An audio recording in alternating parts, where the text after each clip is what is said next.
Hello दोस्तों, मैं अभिजीत कुमार स्वागत करता हूं आप सबका एलपी साइंस स्कूल के इस यूट्यूब चैनल पे। व्यावसायिक सुरक्षा एवं स्वास्थ्य अर्थात ऑक्यूपेशनल सेफ्टी एंड हेल्थ, ये दोस्तों एग्ज़ाम के पॉइंट ऑफ व्यू से अगर आप आरआरबी एलपी एग्ज़ाम की तैयारी कर रहे हैं सीबीटी 2 की और आप इलेक्ट्रॉनिक्स ट्रेड से बिलोंग करते हैं तो ये जो चैप्टर है ये वीवीआई चैप्टर है। आप समझिए कि हर एलपी सीबीटी 2 के एग्ज़ाम में आपको ट्रेड में यहाँ से कम 2 क्वेश्चन देखने को मिलेंगे, जिसमें आपको अलग अलग सुरक्षा मानकों से रिलेटेड टॉपिक पढ़ना होता है, ठीक है। उसके बाद कारीगर के पास क्या क्या सुरक्षा के उपाय होने चाहिए, क्या क्या स्किल्स होने चाहिए, उसके बारे में पढ़ना होता है। इलेक्ट्रिकल हजार्ड से कैसे बचे, अलग अलग संकेत जो होते हैं, जैसे निषेधात्मक संकेत किस तरह, निषेधात्मक चिन्ह किस तरह का होता है, वार्निंग साइन किस तरह का होता है, ठीक है। उसके बाद आप देख सकते हैं कि अलग अलग जो साइन होते हैं, चाहे वो डेंजर का साइन हो और रिस्क का साइन हो या फिर इलेक्ट्रिकल हजार्ड्स का साइन हो, रेडिएशन का साइन हो, किस तरह का होता है। आप अलग अलग प्रकार के फायर होते हैं, आग होते हैं, उनसे बचने का उपाय क्या है और उन्हें बुझाने के लिए किस तरह के एक्सटिंग्विशर का यूज़ किया जाता है। ये सब रिलेटेड चीज़ आपको पढ़ने होंगे, टॉपिक पढ़ने होंगे। तो आप समझ जाइए कि ये एग्ज़ाम के पॉइंट ऑफ व्यू से काफ़ी इंपॉर्टेंट टॉपिक रहने वाला है और कम से कम आपको नहीं भी कुछ तो दो क्वेश्चन आपको देखने के लिए ज़रूर मिलेंगे दोस्तों। और अब तो एग्ज़ाम में बहुत ज़्यादा टाइम नहीं है, मैं कोशिश करूँगा कि जो भी वीवीआई टॉपिक है जिससे आप एग्ज़ाम में पढ़ कर के कम से कम आप 27 नंबर ला सकें और पास कर सके ट्रेड को, मैं कोशिश करूँगा वैसे ही क्वेश्चन आपके सामने रखूँ, वैसे ही टॉपिक आपके सामने रखूँ। और मुझे मौका मिला तो प्लेटफॉर्म या जो खान सर द्वारा लिखा गया बुक है ट्रेड का इलेक्ट्रीशियन का, वो भी मैं आपको डिस्कस करूँगा। फ़िलहाल जो बुक जो पीडीएफ मेरे पास है ये यूथ पब्लिकेशन का है दोस्तों। जितने भी अलग अलग तरह के चाहे जूनियर इंजीनियरिंग एग्ज़ाम हुए हों, चाहे तो एलपी एग्ज़ाम हुए हों, चाहे तो टेक्नीशियन से रिलेटेड स्टेट टेक्नीशियन या फिर सेंट्रल टेक्नीशियन से रिलेटेड जो एग्ज़ाम हुए हैं, चाहे वो रेलवे में हो, डीएमआरसी में हो, ठीक है, या सेल वेल ये सब में हुआ है, सबका क्वेश्चन मिला जुला इसमें दिया गया है और यही सेम क्वेश्चन आपको पूछा जाता है आरआरबी एलपी एग्ज़ाम के ट्रेड में। तो चलिए क्वेश्चन को शुरू करते हैं, फर्स्ट क्वेश्चन की तरफ बढ़ते हैं। फर्स्ट क्वेश्चन आप देखें कि यदि फिल इन द ब्लैंक्स की धारा मानव शरीर से होकर प्रवाहित होती है तो इसका प्रभाव श्वसन समस्या के रूप में परिलक्षित होते हैं। मतलब पूछा जा रहा है दोस्तों कि कितना एम्पियर का जो करंट होता है वो मानव शरीर में रिस्पिरेटरी सिस्टम को प्रभावित करता है, आपको श्वास लेने में कठिनाई हो सकती है, ठीक है। तो आप ऑप्शन नंबर ए अगर चुने हैं तो बिल्कुल आप सही है दोस्तों। और आप देख सकते हैं कि 20 से 30 मिली एम्पियर का जो धारा होता है मानव शरीर में से होकर प्रभावित होती है तो इसका प्रभाव श्वसन समस्या के रूप में परिलक्षित होता है, अर्थात श्वास लेने में समस्या होती है।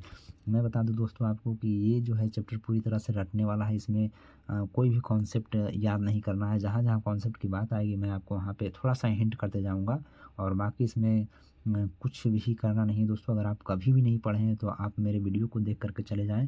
एग्ज़ाम में अगर ये क्वेश्चन आएगा तो आप खुद ब खुद आपका कर्सर ऑप्शन पे चला जाएगा जो सही आंसर है, आप इतना यकीन कीजिए, ठीक है। आप मेरे वीडियो को देख करके चले जाइए, एग्ज़ाम में इससे इस टॉपिक से तो कोई क्वेश्चन छूटने वाला नहीं है, इतना आप हम पर यकीन कीजिए। बढ़ते हैं नेक्स्ट क्वेश्चन की तरफ में। कपास या अन्य कपड़े के कारण लगने वाली आग को बुझाने के लिए इनमें से कौन सा अग्निशामक उपयुक्त होता है। मैं बता दूं दोस्तों कि इस चैप्टर में 4 तरह के आग के बारे में, फायर के बारे में डिस्कशन किया गया है, जिसमें से सबका क्लास होता है। ये क्लास ए है, क्लास बी है, क्लास सी है और क्लास डी है। क्लास ए में उन सभी फायर को रखते हैं जो लकड़ी के कारण लगा है, ठीक है।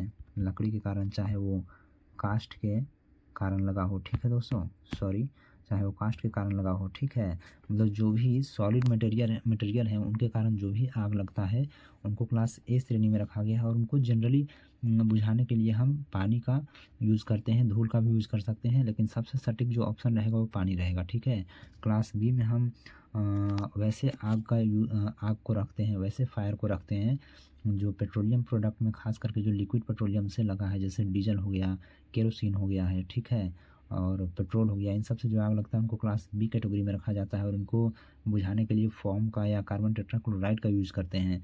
क्लास सी में वैसे आग को रखा गया है जो गैसियस पदार्थों से, गैसियस सब्सटेंस से लगता है, जैसे एलपीजी हो गया या मीथेन हो गया, प्रोपेन हो गया, ब्यूटेन हो गया, इन सब से लगने वाली आग को क्लास सी में रखा गया है। मतलब जितने भी तरह के गैसियस ईंधन हैं उनसे जो भी आग लगता है तो उनको क्लास सी नाम दिया गया है, ठीक है। और क्लास डी में ये विद्युत या या इलेक्ट्रिसिटी से लगने वाले आग को इसमें रखा गया है, जिसको बुझाने के लिए हम कभी भी क्लास डी में गलती से भी पानी का यूज़ नहीं करेंगे दोस्तों। ठीक है, क्लास बी की आग को बुझाने के लिए भी हम पानी का यूज़ नहीं करेंगे, क्योंकि आप जानते हैं कि पेट्रोल के ऊपर जो होता है पानी, पेट्रोल जो होता है पानी के ऊपर तैरता है। ठीक है, तो जितने भी ये सब पेट्रोलियम से लगने वाले आग हैं उनमें हम पानी का यूज़ नहीं कर सकते हैं।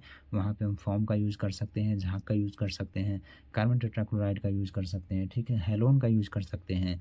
क्लास डी के कैटेगरी में भी जो आग लगना है, यानी कि जो विद्युत के कारण आग लगता है, उसको भी हम बुझाने के लिए कार्बन टेट्राक्लोराइड का यूज़ कर सकते हैं, हैलोन का यूज़ कर सकते हैं, या फिर कुछ शुष्क पाउडर आता है उसका भी हम यूज़ कर सकते हैं।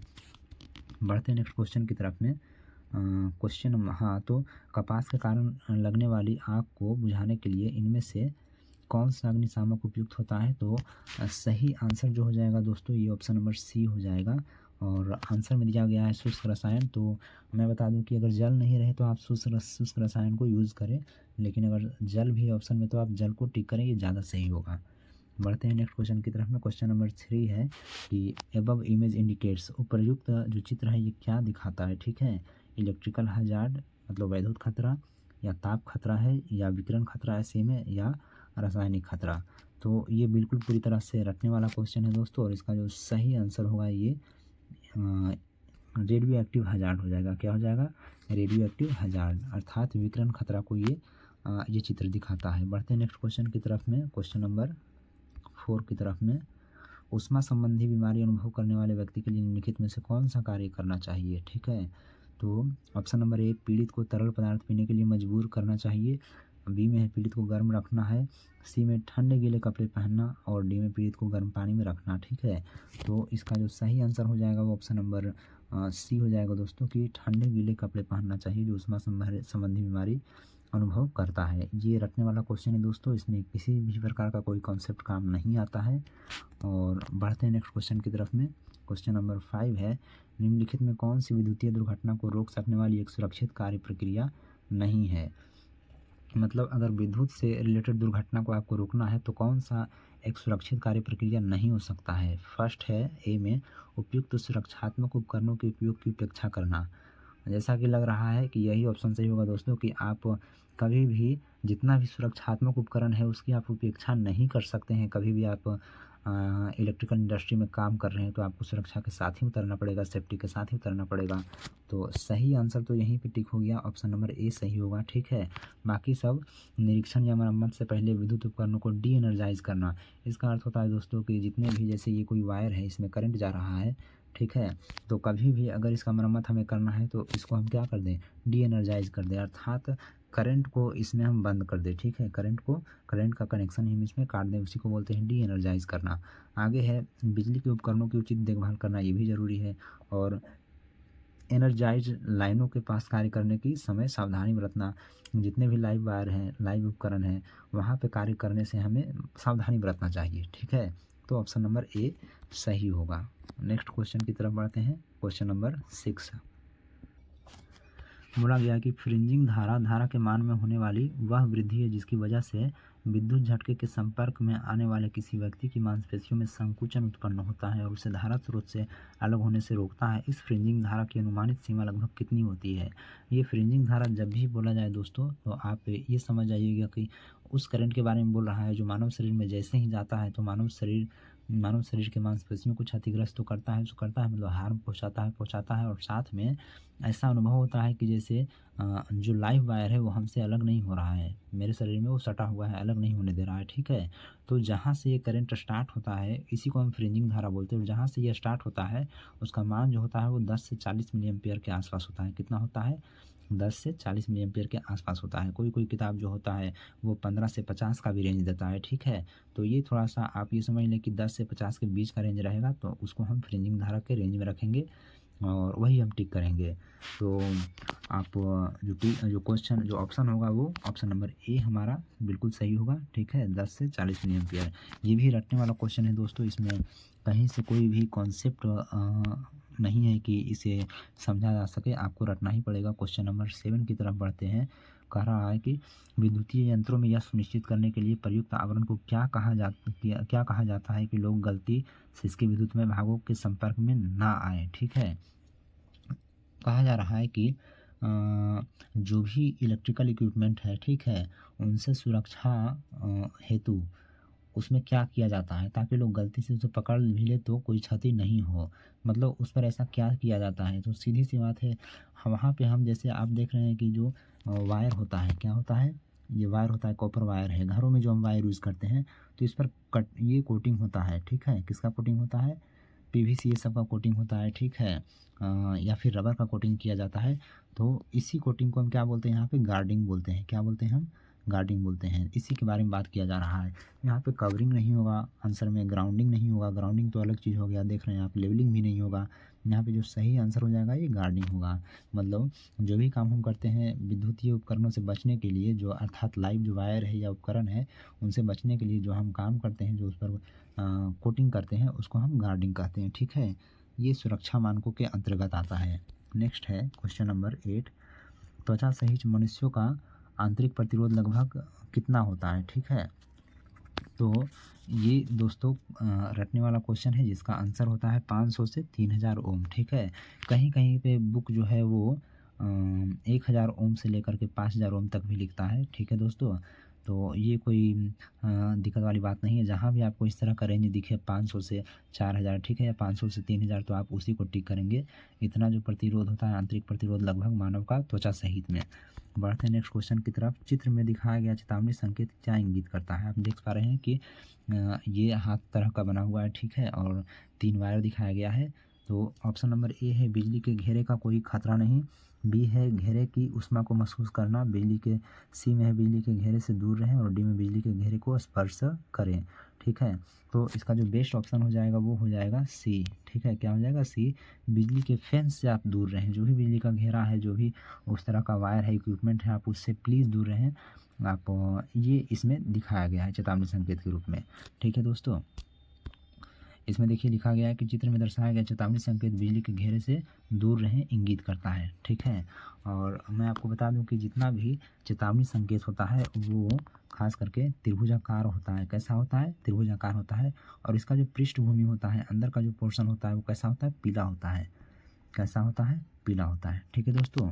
और काले रंग से लिखा जाता है, ठीक है, कैसा लिखा जाता है, काले रंग से, काले रंग की आकृति द्वारा इसे प्रदर्शित किया जाता है, ठीक है। पीले पृष्ठभूमि पे काले रंग की आकृति द्वारा इसे प्रदर्शित किया जाता है, ड्राइंग किया जाता है। नेक्स्ट बढ़ते हैं। अच्छा, इसी में मैं आपको थोड़ा सा बताता चलूँ कि अलग अलग जो चेतावनी के जैसे संकेत होते हैं उसमें से जो निषेधात्मक चिन्ह होता है वो वृत्ताकार होता है, ठीक है। कैसा होता है, वो वृत्ताकार होता है। जो निषेधात्मक संकेत जो होता है, चिन्ह होता है, वृत्ताकार होता है। अगर आपको अनिवार्य संकेत के बारे में बताना है, अनिवार्य संकेत लिखना है, तो वो भी वृत्ताकार ही होता है। कैसा होता है, वृत्ताकार ही होता है। और उसके अंदर का जो रंग होता है ना, उसके अंदर का रंग जो होता है, पृष्ठभूमि होता है, वो नीला होता है। कैसा होता है, नीला होता है, ठीक है, जो अनिवार्य संकेत दिखाना है, ठीक है। और इस पर एक सफ़ेद संकेत होता है। क्या होता है, सफ़ेद संकेत होता है, ठीक है। मतलब निषेधात्मक चिन्ह आपको लगाना है तो वृत्ताकार होगा, ठीक है। और अनिवार्य संकेत का चिन्ह लगाना है तो वो भी वृत्ताकार होगा, लेकिन उसके अंदर का पृष्ठभूमि नीला होगा और सफ़ेद रूप में संकेत उस पर दिया हुआ रहेगा, ठीक है। और हम बात करें आगे चेतावनी संकेत का, तो ये तो आप देख लीजिए कि ये त्रिभुजाकार होगा जिसके अंदर पीला पृष्ठभूमि होगा और काले रंग का ड्राइंग इस पर होगा, ठीक है। और इसी क्रम में हम आगे बात करें कि जो सूचनात्मक होगा, ठीक है, क्या होगा, सूचनात्मक संकेत। तो ये पूरी तरह से क्या होता है, वर्गाकार होता है। कैसा होता है, स्क्वायर टाइप का होता है। ये सूचनात्मक संकेत होता है। बढ़ते हैं नेक्स्ट क्वेश्चन की तरफ में। Question number 11 identify. अच्छा, इसमें आप देख सकते हैं कि अलग अलग तरह का दिखाया गया है संकेत। आप देख सकते हैं कि इसमें ये जो दिखाया गया है ये रिस्क ऑफ फायर होता है। उसके बाद रिस्क ऑफ इलेक्ट्रिक शॉक है ये। उसके बाद ये हजार्ड का, टॉक्सिक हजार्ड के बारे में दिखाया गया है। आप सभी संकेत को याद रखें। उसके बाद ये जो है दोस्तों ये कोरोजिव सब्सटेंस है, ठीक है। उसके बाद ये आप अभी पढ़े थे, ये जो है ये रेडिएशन का खतरा है, रेडियो एक्टिव रेडिएशन, और ये लेज़र बीम है, ठीक है। आप ध्यान से इसको रखें, देखें। रिस्क ऑफ कोरोजन है ये। और ओवरहेड हजार्ड से, जो सर के ऊपर जो भी जिस तरह का खतरा रखा रहता है, कुछ गिर ना जाए, ठीक है, तार वार या कोई इक्विपमेंट, उसके बारे में दिखाया गया है। उसके बाद जनरल नॉलेज ऑफ, ये डेंजर है, सामान्य डेंजर का ये साइन है, इलेक्ट्रिसिटी के केस में। उसके बाद ये ओवरहेड लोड है, ठीक है, और ये फ्रगाइल रूप का है, और ये फॉर्कलिफ्ट ट्रक है, ठीक है दोस्तों। इतना आप याद रखें, ये मैक्सिमम है। कुछ और है अलग से, एक दिन हम आपको जितने भी संकेत हैं उनसे रिलेटेड मैं एमसीक्यू करा दूंगा और डिस्कस कर दूंगा थ्योरी। फिलहाल के लिए आप इतना याद रखें। बढ़ते हैं नेक्स्ट क्वेश्चन की तरफ में। क्वेश्चन नंबर 11 में है कि आइडेंटिफाई द सिंबल बिलो, ठीक है। इसमें लिखा गया है कि do not wire the area, ठीक है, क्षेत्र की तार ना करें। आगे है snake ahead, do not touch, आगे सांप स्पर्श ना करें। सी में है do not touch electrical hazard, ठीक है, आप बिजली के खतरे को ना छुएं, ठीक है। आगे do not break electric wire, बिजली के तार को ना तोड़े, ठीक है। तो सही जो इसका आंसर हो जाएगा ये ऑप्शन सी हो जाएगा, do not touch electrical hazard, ठीक है। जो भी इलेक्ट्रिसिटी से रिलेटेड खतरा है आप उन्हें टच ना करें, ये बताया गया इसमें है। देखिए दिया गया चित्र यह दिखाता है कि बिजली के खतरे को ना छुएं। नेक्स्ट क्वेश्चन देखिए, which of the following is correct with regard to safety performance program standards. निम्नलिखित में से कौन सा सुरक्षा प्रोग्राम के मानों के संबंध में सही है। इसमें से 1 ES है, 2 ES है, 5 ES है एंड 4 ES है, ठीक है दोस्तों। इसको हम डिटेल में बोलते हैं कॉन्सेप्ट ऑफ सॉफ्ट स्किल। इसी को हम बोलते हैं दोस्तों 5S प्रणाली, ठीक है। मतलब ये किसी भी कुशल कारीगर के लिए ये 5S प्रणाली होता है। अर्थात एक कुशल कारीगर में ये 5 तरह के जो होते हैं ना कुशलता के गुण होते हैं, जिसको 5ES बोला गया है, ठीक है। और इसमें से जो कुछ भी आता है वो आप देख रहे हैं यहाँ पे। फर्स्ट E जो है वो एजुकेशन है, क्या है, एजुकेशन है। उसके बाद सेकंड में है इनकरेजमेंट, थर्ड में है इंजीनियरिंग, और फोर्थ में है इन्फोर्समेंट, जिसको प्रवर्तन बोलते हैं। 5 में इवेल्यूशन, जिसको मूल्यांकन बोलते हैं, ठीक है। तो ये 5 तरह के सुरक्षा प्रोग्राम होते हैं, ठीक है, जिसमें से ऑप्शन में दिया गया है किसमें 5 लिखा गया। आप देख सकते हैं कि ऑप्शन नंबर सी जो है ये दिखा रहा है 5S, तो मेरा आंसर ये हो जाएगा, ठीक है। उसके बाद बढ़ते हैं नेक्स्ट क्वेश्चन की तरफ। What first action will be taken if a person फेंट्स। अगर कोई व्यक्ति बेहोश हो जाता है तो पहली कार्यवाही क्या होगी। जाहिर सी बात है, हम चेक करेंगे कि उसकी सांस चल रही है या नहीं चल रही है, ठीक है। हम क्या चेक करेंगे, मीन्स उसकी सांसें चल रही है या फिर नहीं चल रही है, ये हम चेक करेंगे। तो ऑप्शन नंबर ए जो है दोस्तों यहाँ पे ऑप्शन नंबर ए सही होगा। हम उसकी सांसों की जाँच करेंगे, ठीक है, ये हमारे लिए बहुत ज़रूरी होता है। नेक्स्ट है, देख सकते हैं यदि कोई व्यक्ति बेहोश हो जाता है तो पहली कार्यवाही व्यक्ति की सांस की जांच की जाती है। नेक्स्ट क्वेश्चन है क्वेश्चन नंबर 14, यदि किसी दुर्घटना की अप्रत्यक्ष लागत क्या होती है, means indirect cost of an accident is. तो आप इस क्वेश्चन को, कोई कॉन्सेप्ट नहीं दोस्तों, आँख मूंद करके आप इसे याद रखें कि ये इसका ऑप्शन नंबर बी सही हुआ। Cost of the unproductive time of the injured, ठीक है, घायलों के अनुत्पादक समय की लागत, ये इसका आंसर होगा, ठीक है। इसमें कोई कॉन्सेप्ट नहीं है, आपको रटना ही पड़ेगा और कोई उपाय नहीं है इसमें। बढ़ते हैं नेक्स्ट क्वेश्चन की तरफ में। क्वेश्चन नंबर 15, निम्नलिखित में कौन सा शब्द 5S प्रणाली का भाग नहीं है, ठीक है। जिस तरह से 5E था दोस्तों, उसी तरह से 5S प्रणाली है, ये भी कारीगर के संबंध में ही लिखा गया है, ठीक है। जिसमें इसमें 5S का क्या मतलब होता है ये आप देख सकते हैं, दिखाया गया है, ठीक है। देख सकते हैं कि फर्स्ट जो है से उसका मतलब होता है शॉर्ट, अर्थात इसको बोलते हैं छटनी करना, क्या करना, छटनी करना। उसके बाद सेकंड है सेट इन ऑर्डर, ठीक है, क्रम में लगाना या क्रम निर्धारित करना। उसके बाद है थर्ड में साइन, ठीक है, थर्ड में क्या है, साइन, चमकना। फोर्थ में है स्टैंडर्डाइज, क्या है, स्टैंडर्डाइज। और 5 में है सस्टेन, ठीक है। और आप देख सकते हैं ये जो इसमें छटनी जो है क्या है, शॉर्ट, ठीक है, क्या है, शॉर्ट छटनी। इसको रेड टैगिंग भी बोलते हैं, ठीक है। इसमें से बोला जाएगा कि निम्न में से 5S प्रणालियों में किसको रेड टैगिंग भी बोला जाता है, ठीक है, रेड टैगिंग भी बोला जाता है। तो आपका आंसर क्या होगा, शॉर्ट छटनी, ठीक है। किसको बोलेंगे, छटनी। ये VVI क्वेश्चन है दोस्तों, आप इसको याद रखें कि रेड टैगिंग किसको बोला जाता है, तो छटनी को, शॉर्ट को। बढ़ते हैं नेक्स्ट क्वेश्चन की तरफ। आप ये याद रखें ये VVI क्वेश्चन है कि 5S प्रणाली में जो पाँचों जो शब्द हैं वो कौन कौन है, तो ये सॉर्ट है, ठीक है, सेट इन ऑर्डर है, साइन है, स्टैंडर्डाइज है, सस्टेन है। उसी तरह से 5E को भी आपको याद रखना पड़ेगा दोस्तों, और इसमें भी कोई कॉन्सेप्ट ये सब नहीं है, आपको याद ही करना पड़ेगा। नेक्स्ट है क्वेश्चन नंबर 16, निम्नांकित में कौन सा आग का कारण नहीं है, ठीक है। आप देख सकते हैं गलत फ्यूज रेटिंग, नेक्स्ट है ढीला कनेक्शन, सी में है लाइन व न्यूट्रल के बीच क्षतिग्रस्त इंसुलेशन, और डी में 3 फेज मोटर में रिवर्स कनेक्शन। गलत फ्यूजिंग कर देते हैं आप तो भी आप आग लगने के खतरे में आ जाएंगे, ठीक है। उसके बाद कनेक्शन अगर आपका ढीला है तो भी आग लग सकता है।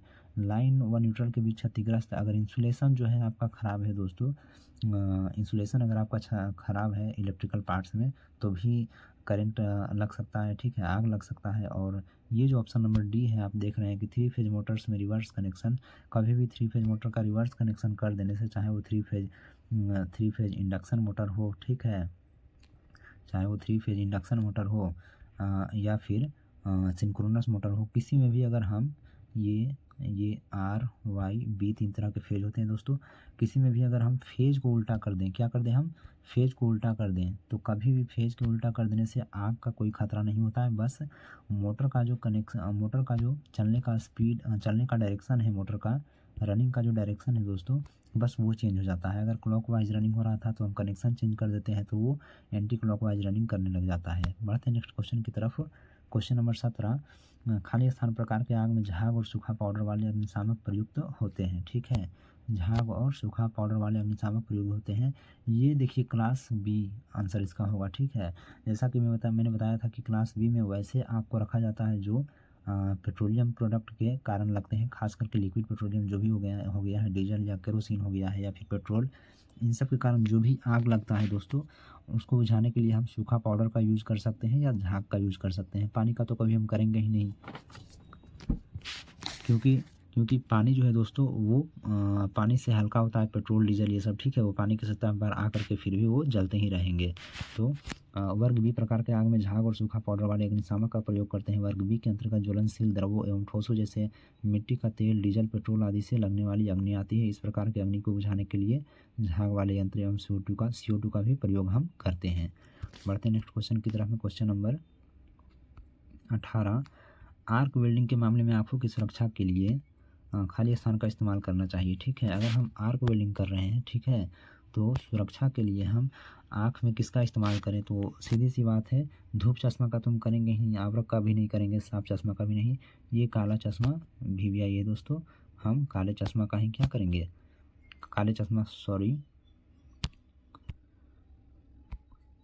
हम ये काला चश्मा का ही हम क्या करेंगे, यूज़ करेंगे। तो सही आंसर मेरा हो जाएगा काला चश्मा। बढ़ते हैं नेक्स्ट क्वेश्चन की तरफ में। प्राथमिक चिकित्सा के ABC क्या दर्शाते हैं, ठीक है, प्राथमिक चिकित्सा के लिए ABC क्या दर्शाते हैं, तो इसका सही जो आंसर हो जाएगा ये एयरवे, ब्रीदिंग और सर्कुलेशन। ये VVI क्वेश्चन है दोस्तों। हमेशा प्राथमिक चिकित्सा के लिए ABC का क्या फुल फॉर्म होता है, आप इसमें देख सकते हैं, एयरवे, ब्रीदिंग और सर्कुलेशन, ठीक है। बढ़ते हैं नेक्स्ट क्वेश्चन की तरफ में। क्वेश्चन नंबर 20, हेलोन अग्निशामक, हेलोन फायर एक्सटिंग्विशर में इनमें से कौन सी सामग्री भरी जाती है, ठीक है। तो हेलोन में ऑप्शन नंबर ए है BFC, ब्रोमो क्लोरो डाइफ्लोरोमीथेन, ठीक है। बी में है शुष्क पाउडर, सी में है कार्बन डाइऑक्साइड और डी में जल है, ठीक है। इसका सही जो आंसर हो जाएगा ये BFC हो जाएगा, ब्रोमो क्लोरो डाइफ्लोरोमीथेन जो होता है हेलोन अग्निशामक में यूज़ किया जाता है, ठीक है। और जनरली क्लास C और क्लास D में जो भी आग लगते हैं उनको हम हेलोन से, खास करके इलेक्ट्रिकल इक्विपमेंट के कारण जो आग लगते हैं उनको हम हेलोन से भी बुझाते हैं और राख से भी बुझाते हैं। तो इसमें सही आंसर ब्रोमो क्लोरोफ्लोरोमीथेन हो जाएगा। बढ़ते हैं नेक्स्ट क्वेश्चन की तरफ में। क्वेश्चन नंबर 21 में है 5S अवधारणा का दूसरा चरण क्या है, ठीक है दोस्तों। 5S अवधारणा चरण क्या है, ठीक है। तो इसमें से जो 5S का जो पीछे क्वेश्चन में आपने देखा है कि 5S में 5S जो आते हैं उनके फुल फॉर्म में एक शॉर्ट होता है, ठीक है, सेकंड होता है, शॉर्ट मीन्स छटनी, सेकंड होता है set in order, third shine, 4 standardise मानवीकरण, ठीक है, और 5 है सस्टेन कायम रखना। इसमें पूछा गया है कि दूसरा चरण क्या है, तो पहला था सेट इन ऑर्डर, ठीक है, पहला क्या था, छटनी था, ठीक है, पहला क्या था शॉर्ट था, दूसरा जो था वो सेट इन ऑर्डर है। क्या है? सेट इन ऑर्डर, ठीक है, अर्थात क्रम निर्धारण। क्या है? क्रम निर्धारण। ठीक है दोस्तों, तो इसमें ऑप्शन नंबर डी में आप देखिए कि यहाँ पे क्रम निर्धारण है, तो ये 5S अवधारणा का दूसरा चरण क्या हो जाएगा? क्रम निर्धारण। पहला क्या है? छटनी, शॉर्ट, दूसरा क्रम निर्धारण, तीसरा शाइनिंग चमकना, चौथा स्टैंडर्डाइज्ड मानवीकरण करना, ठीक है, और पांचवा सस्टेन है, पांचवा कायम करना। नेक्स्ट क्वेश्चन नंबर 22 की ओर बढ़ते हैं। आप देख सकते हैं यहाँ पे लिखा गया फर्स्ट है शॉर्ट छटनी, second set in order, third shine, fourth में स्टैंडर्डाइज है और 5 में सस्टेन है। नेक्स्ट क्वेश्चन नंबर 22 की ओर हम देखते हैं, किस प्रकार के अग्निशामक यंत्रों का उपयोग विद्युत उपकरणों या बिजली के उपकरणों से बिजली की आग को बुझाने के लिए किया जाता है? ठीक है, तो आप देख सकते हैं कि इसमें आंसर जो हो जाएगा ये क्लास सी हो जाएगा। क्या हो जाएगा? क्लास सी हो जाएगा। ठीक है, वर्ग सी अग्निशामक यंत्रों का उपयोग विद्युत उपकरण या बिजली उपकरणों में लगी आग को बुझाने के लिए किया जाता है। इसके लिए CO2, हेलोन आदि शुष्क रसायन का उपयोग किया जाता है। ठीक है, मुख्य रूप से विद्युत उपकरणों में लगी आग को बुझाने के लिए वर्ग डी अग्निशामक का उपयोग किया जाता है, जिसमें वर्ग डी में यही आ जाता है। ठीक है, जिसमें कार्बन टेट्राक्लोराइड होता है और हेलोन भी होता है। ठीक है, और यही क्लास सी वर्ग के अंतर्गत भी आ जाता है। कुछ कुछ जो दोस्तों इक्विपमेंट है वो मैच भी करता है दोनों में, दोनों तीनों क्लास में, क्लास बी, सी में भी और डी में भी। और जहाँ तक बात करें क्लास डी की बात करें और क्लास सी की बात करें तो दोनों में CO2 कॉमन है। ठीक है, अच्छा, CO2 से हम क्लास बी में भी जो आग लग रहा है उसको भी बुझा सकते हैं दोस्तों, और जो सूखा पाउडर होता है उसको भी हम क्लास बी वाले अग्नि में यूज़ कर सकते हैं, क्लास सी में भी यूज़ कर सकते हैं और क्लास डी में। यहाँ पूछा गया है कि किस प्रकार के अग्निशामक यंत्रों का उपयोग विद्युत उपकरणों या बिजली के उपकरणों से बिजली की आग को निकालने के लिए किया जाता है। अगर यहाँ पे ऑप्शन डी हो जाता क्लास डी तो हम उसी को मारते। ठीक है, लेकिन क्लास सी है, क्लास डी नहीं है, तो क्लास सी को ही हम टिक करेंगे, क्योंकि क्लास सी में CO2 भी आ जाता है, हेलोन भी आ जाता है। ठीक है, और क्लास डी में, क्लास डी की हम बात करें तो क्लास डी में CO2, शुष्क चूर्ण और CTC टाइप के अग्निशामक पदार्थ और यंत्र आते हैं। तो यहाँ पे क्लास सी ही, अगर क्लास डी होता, फिर एक बार मैं बोल दूँ कि क्लास डी यहाँ पे होता तो हम क्लास डी को ही टिक करते हैं। ठीक है, किसे हम टिक करते हैं? क्लास डी को टिक करते हैं, लेकिन डी नहीं है तो हम सी को ही टिक करेंगे। ठीक है, बढ़ते हैं नेक्स्ट क्वेश्चन की तरफ में। Question number 23, what is the role of class A extinguisher? ठीक है, पूछा गया है कि वर्ग ए एक्सटिंग्विशर की क्या भूमिका होती है। Question number option number first है used on ordinary combustible such as wood, मतलब लकड़ी और कागज़ जैसे साधारण कंबस्टिबल का उपयोग किया जाता है। सेकंड है बी में ज्वलनशील तरल पदार्थों का उपयोग किया जाता है। ठीक है, आप देख सकते हैं कि ऑप्शन नंबर ए जो है यही हमारा आंसर हो जाएगा। मैंने पहले भी बताया कि क्लास ए के अंतर्गत वैसे एक्सटिंग्विशर आते हैं, ठीक है, जहाँ पे आग को बुझाना है जो आग लगा हुआ है लकड़ी के कारण से, ठोस पदार्थों के कारण से। ठीक है, और क्लास ए आग की भी बात करें तो यही होगा, लकड़ी और कागज़ जैसे या फिर चादर या फिर कपड़े के कारण जो आग लगता है उसको क्लास ए में क्लासीफाई किया गया है। क्लास बी में जो ज्वलनशील तरल पदार्थों के कारण, जो डीजल पेट्रोल ये सब के कारण आग लगता है, क्लास सी में LPG सब के कारण से जो आग लगता है, और क्लास डी में जो भी धातु या फिर विद्युत उपकरणों के कारण आग लगता है उनका डिस्क्रिप्शन दिया गया है। ठीक है, बढ़ते हैं नेक्स्ट क्वेश्चन की तरफ में। क्वेश्चन नंबर 24,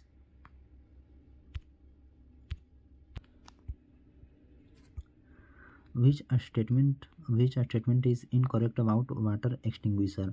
पानी के एक्सटिंग्विशर के बारे में कौन सा बयान गलत है? ऑप्शन नंबर ए है used for class A fires. ठीक है, क्या पानी का यूज़ हम करते हैं क्लास ए फायर को बुझाने के लिए? बिल्कुल ये सही होगा दोस्तों, ये ऑप्शन मेरा सही हो जाएगा। ठीक है, उसके बाद should not be used for class B and C, ये भी सही है, कभी भी हम पानी का यूज़ क्लास बी और क्लास सी के फायर को बुझाने के लिए नहीं करेंगे। नेक्स्ट है extinguishes the fire by taking heat element of fire triangle. ठीक है, ये क्या करता है, पानी क्या करता है कि क्या करता है, ये टेम्परेचर को गेन करता है। ठीक है, जहाँ भी टेम्परेचर है ताप आग लगा हुआ है तो ये टेम्परेचर को ही कम करता है। ठीक है, अग्नि त्रिकोण का ताप तत्व लेकर आग को बुझाता है, ये भी सही हो जाएगा।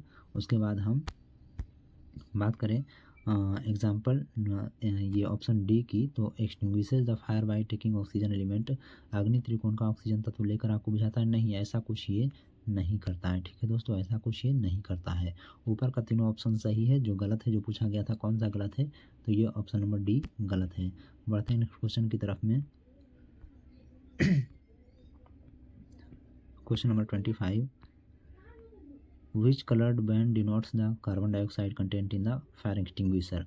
आग बुझाने की मशीन में कौन सा रंगीन बैंड कार्बन डाइऑक्साइड सामग्री को दर्शाता है। ठीक है, तो आप देख सकते हैं यहाँ भी ये चित्र में ये जो CO2 लिखा हुआ है ये काले कलर का है। ठीक है, कैसा है, काले कलर का है। और ये काला कलर ब्लैक जो है ऑप्शन डी में है, तो हम टिक करेंगे ऑप्शन डी को। ठीक है, आंसर मेरा हो जाएगा ऑप्शन डी। आग बुझाने की मशीन में काला रंगीन बैंड कार्बन डाइऑक्साइड को दिखाता है। बढ़ते हैं नेक्स्ट क्वेश्चन की तरफ में। नेक्स्ट क्वेश्चन है 26, which classes of fire are caused by flammable liquid such as petrol, tar, paint. मतलब पेट्रोल, टार, पेंट जैसे ज्वलनशील तरल पदार्थ के कारण किस वर्ग का आग लगता है। तो पहला वर्ग जो क्लास ए वर्ग का आग है वो ठोस पदार्थ जैसे कपड़ा, लकड़ी हो गया, इन सब के कारण लगता है, कागज़ के कारण। और सेकंड बोले थे हम कि जो भी तेल हो, ठीक है, पेट्रोल हो, डीजल हो, केरोसिन हो, इन सब के कारण जो आग लगता है उसको क्लास बी में हम रखते हैं। ठीक है, तो यहाँ पे जो सही ऑप्शन हमारा हो जाएगा वो क्या हो जाएगा, क्लास बी हो जाएगा। ठीक है दोस्तों, क्लास बी ये आंसर सही होगा। बढ़ते हैं नेक्स्ट क्वेश्चन की तरफ में। Question number 27, what is the main element used in wait chemical fire extinguisher. Wait chemical fire extinguisher में इस्तेमाल होने वाला मुख्य तत्व कौन सा है। ठीक है, ये VVI क्वेश्चन है दोस्तों कि वेट केमिकल भीगे हुए फायर एक्सटिंग्विशर में इस्तेमाल होने वाला मुख्य तत्व ये पोटेशियम होता है। क्या होता है, पोटेशियम होता है, ये आप याद रखें, VVI क्वेश्चन है। बढ़ते हैं नेक्स्ट क्वेश्चन की तरफ में। क्वेश्चन नंबर 28, वैद्युत आग बुझाने हेतु निम्नलिखित में से कौन सा अग्निशामक उपयुक्त होता है। ठीक है, कभी भी जो लाइन से आग लगता है उसको हम रखते हैं किस कैटेगरी में दोस्तों, उसको हम रखते हैं क्लास डी कैटेगरी में। किस कैटेगरी में, क्लास डी में। और इसको बताने के लिए सोडा एसिड फायर एक्सटिंग्विशर नहीं, कार्बन डाइऑक्साइड फायर एक्सटिंग्विशर का हम यूज़ करते हैं। किसका, कार्बन डाइऑक्साइड फायर एक्सटिंग्विशर का। फोम टाइप एक्सटिंग्विशर नहीं, फोम या झाग जिसको बोलते हैं वो हम कभी कभी कहीं कहीं आंसर में होता है दोस्तों। अगर ये नहीं रहे कार्बन डाइऑक्साइड फायर एक्सटिंग्विशर तो हम फोम का यूज़ करेंगे, और अगर कार्बन डाइऑक्साइड रहे आंसर में तो हम कार्बन डाइऑक्साइड फायर एक्सटिंग्विशर को ही टिक करेंगे, फोम को नहीं। फोम का यूज क्लास बी एक्सटिंग्विशर के रूप में किया जाता है। ठीक है, बढ़ते हैं नेक्स्ट क्वेश्चन की तरफ में। तो सही ऑप्शन मेरा बी हो जाएगा, कार्बन डाइऑक्साइड फायर एक्सटिंग्विशर। हाँ, हम इसके अलावे कुछ शुष्क पाउडर आता है उसका भी हम यूज़ कर सकते हैं बिजली से लगे आग को बुझाने के लिए।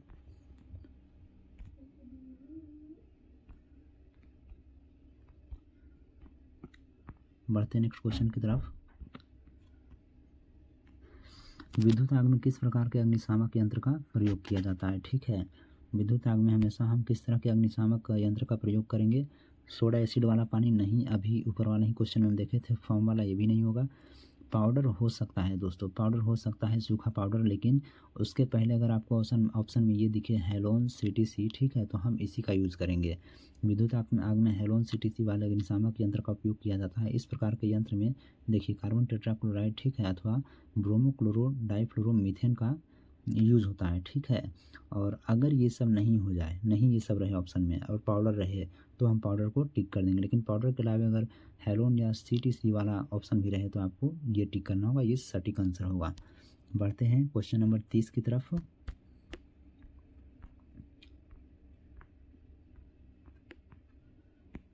देखिए, विद्युत कार्य के लिए किस तरह के जूतों का उपयोग किया जाता है। ठीक है, तो ऑप्शन नंबर ए है विद्युत कार्य के लिए चमड़े सोल वाले चमड़े के जूतों का, चमड़े के सोल वाले कपड़े के जूतों का, या ऑप्शन सी में मोटे रबड़ सोल वाले कपड़े के चमड़े के जूतों का, और डी में रबड़ सोल वाले कपड़े के जूतों का। सही ऑप्शन होगा दोस्तों मोटे रबड़ सोल वाले चमड़े के जूतों का, क्योंकि जो रबड़ होता है दोस्तों वो पूरी तरह से विद्युत का कुचालक होता है। ये किसी भी तरह से विद्युत को अपने से प्रवाहित नहीं होने देता है, और इसका डाई इलेक्ट्रिक भी काफ़ी ज़्यादा होता है, अर्थात इलेक्ट्रिसिटी को रोक करके रखने की क्षमता काफ़ी ज़्यादा होती है। इस कारण से हम मोटे रबड़ वाले चमड़े के जूते का प्रयोग करें तो ज़्यादा बढ़िया होगा। ठीक है, इस प्रैक्टिस सेट में दोस्तों मैं 30 क्वेश्चन को ही कवर कर रहा हूँ, और इससे आगे जो भी क्वेश्चन होगा उसको हम नेक्स्ट प्रैक्टिस सेट में कवर करेंगे। इस तरह से हर चैप्टर का मैं 2-2 प्रैक्टिस सेट लगभग जितना भी हो सके 2 या 1 उतना मैं लेकर के जितने भी वीवीआई क्वेश्चन होंगे मैं उनको डिस्कस करूँगा। और बने रहें आप हमारे चैनल से, जितना भी हमसे हो सकेगा मैं ट्रेड को पास करवाने की मैं पूरी कोशिश करूँगा, ताकि आप 27 नंबर ले आएँ और ट्रेड को पास कर जाएँ। और तब तक के लिए धन्यवाद।